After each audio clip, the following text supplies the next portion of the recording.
100 yıllık bir anneanne tarifi geliyor. Hem de sadece 2 malzemeyi karıştırarak cildinizdeki kırışıklıklar, sarkmalar, yanık izleri, sivilce izleri gidiyor. Bildiğimiz tahin pekmez var ya, onun tahinini kullanıyoruz. Tahinin yağını kullanıyoruz. Susamdan elde ediliyor biliyorsunuz. İçerisinde bulunan mineraller ve vitaminler cilde çok güzel faydalar sağlıyor. Yüksek kalsiyum içeriği cilde bir bariyer oluşturuyor. Cildin keratin yapısına katkı sağlayarak cilt bariyerini güçlendiriyor. Cildi çok güzel canlandırıyor. Diğer ürün aloe vera jel. Dilerseniz bitkiden çıkarttığınız aloe vera jeli kullanın. Dilerseniz böyle hazır olan beğendiğiniz markalardan birini tercih edebilirsiniz. Şöyle cam bir kaba hazırlamak istediğim ölçüde aloe vera jelden ilave ediyorum. Ben önce şöyle tatlı kaşığı kullandım. 3 tatlı kaşığı dolusu aloe vera jeli kabıma aldım. İçerisine o tahinin üzerinde beklemiş yağ var ya, o tabana çöksün tortulu kısmı. Diğer o yağ, o harika yağ kısmından bir tatlı kaşığı dolusu aloe vera jelinin üzerine döküyorum. Bu aşamada acele etmeyin. Bunu çırptıkça göreceksiniz ki çok güzel bir krem dokusu elde edeceksiniz. Koku da güzel, herhangi bir kalıntı yapmıyor. Cilt inanılmaz hızlı ve çok güzel bir şekilde bu kremi emiyor. Bakın karıştırdıkça gördüğünüz gibi çok güzel bir krem formuna geldi.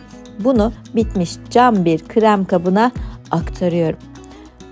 Ben çok beğendim.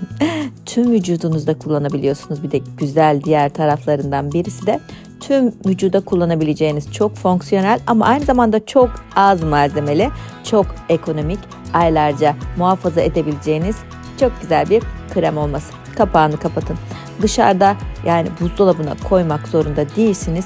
Ama buzdolabına koyarsanız kullanım yaparken şöyle soğuk soğuk kullanmak, kan akışını hızlandırmak adına bence çok daha etkili oluyor. Çok daha ferahlatıcı ve kuvvetli oluyor. Bakın elime sürdüm, bir güzel emiyor.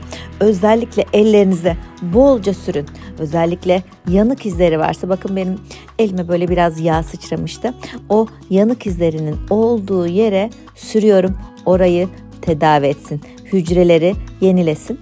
Ellerinizde çatlaklar, kuruluklar varsa bolca sürün.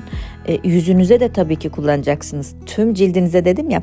O yüzden çok fonksiyonel, çok ekonomik, güzel, çok pratik bir krem yaptık. Ben bayıla bayıla kullandım.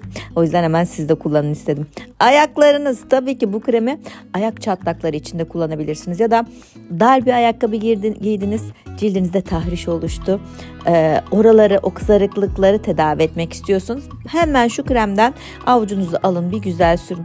Tırnaklarınızı güçlendirmek istiyorsanız, oralarda mantar oluşumunu önlemek istiyorsanız gene bunlara da çok etkili masaj kremi olarak bile kullanabilirsiniz. Ayak altlarına yapacağınız birkaç dakikalık masaj sizi inanılmaz dinlendirecektir.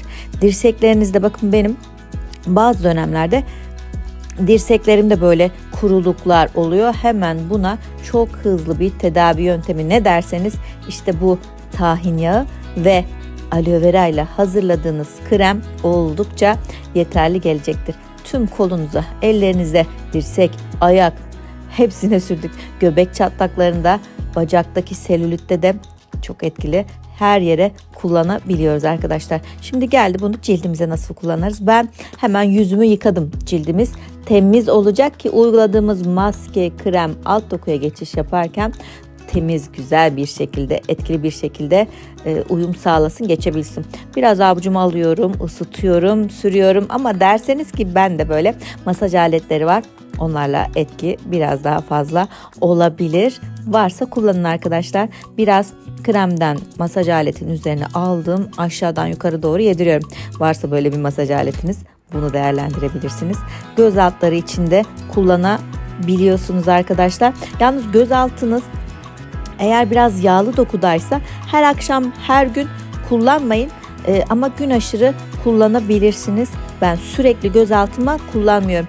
Böyle alt dokuya da geçsin istediğiniz bir ürününüz varsa, bu şekilde de küçük küçük iğneler var ya onların üzerinde, onlarla da uygulamayı yapabilirsiniz. Hafif kızartıyor ama sonrasında tekrar kremleme yaptığınızda alt dokuya geçişi hızlandırmış oluyorsunuz. Etki çok daha fazla oluyor. Böyle masaj aletleriniz yoksa ne yapıyoruz? Ellerimizle aşağıdan yukarı, içten dışa doğru bu harika kremle masajımızı yapıyoruz. Kendimizi çok daha güzel, çok daha sağlıklı, genç hissediyoruz. Buraya videolar ekliyorum. İzlemediyseniz onları da izleyin. Lütfen Hobi Fan YouTube kanalıma abone olmayı unutmayın. Bir de denerseniz altta o güzel değerli yorumlarınızı bizlerle paylaşın. Bir de kendinize çok iyi bakın. Bay bay.